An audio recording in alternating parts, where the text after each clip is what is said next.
I'm Dave Ganskopp with the Eastern Oregon Ag Research Center and another Eastern Oregon Ag Minute. With cattle raised all over the world, there always seems to be some major expense that cuts into a rancher's profits, nearly leaving one on the edge of financial ruin. In the tropics, where grasses grow head-high, operators and cattle deal with poor quality, rank forages and are constantly fighting insect pests and diseases. On Hawaii, where grass is cheap, metal posts and wire rust, so fences fall apart in 3 to 5 years. Next, they have to ship cattle several thousand miles for stateside finishing.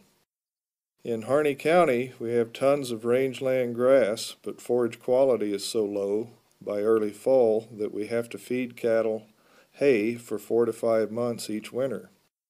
Winter feeding costs in the region cut deeply into ranchers' profits because they make up about 60 to 65% of one's total expenses. In the coming days, we'll briefly discuss the use of a rake bunch hay feeding program that might save one a few dollars. Cost of winter feeding programs for cattle in this region make up 60 to 65% of a ranch's total operating expense. In most conventional operations, people and equipment make 5 trips to and from hay fields to cut, rake, bale, haul forage to stack yards, and then carry bales back to pasture to disperse the feed for cattle. Some years ago, the experiment station looked at the option of rake bunch hay for overwintering cattle. In a rake bunch program, the cost savings come from making only 3 trips to the field to cut, rake the hay into piles, and lastly, either open gates to the field or move electric fence so cattle can access only a portion of the total tonnage available. Our numbers suggested about a 40% cost savings with rake bunch hay because one avoids the baling and hauling expenses. In our studies, cattle grazing rake bunch hay did as well as conventionally fed cows and actually wasted less hay. Today we're offering a couple of hints to make rake bunch winter cattle feeding program more functional. In a rake bunch system, the hay is cut, allowed to dry, then simply raked into large piles and left for cattle to feed on later in the winter. Given the potential snow depth in the region, our first suggestion is one should make their piles as large as possible.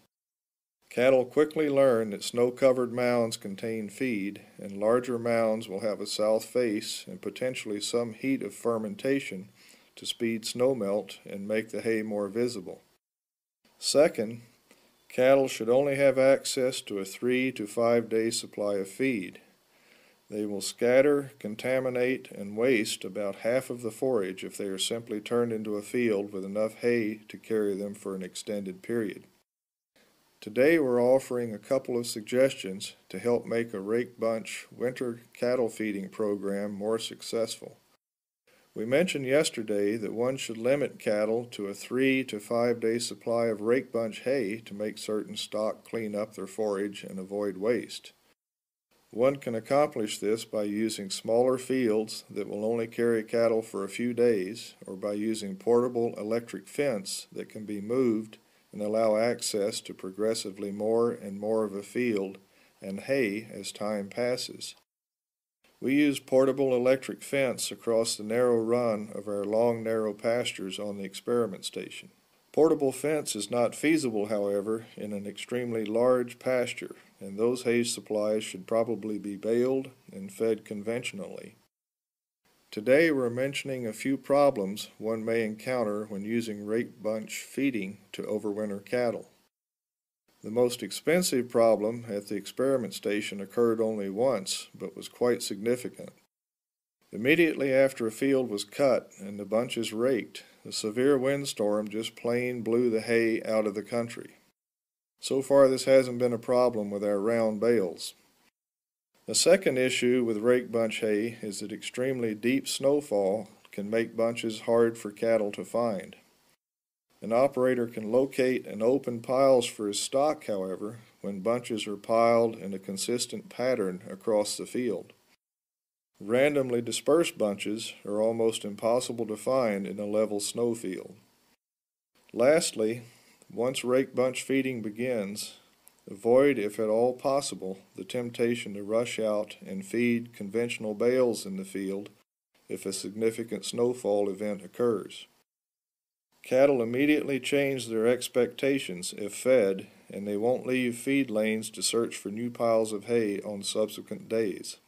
I'm Dave Ganskopp. Let's all be careful out there.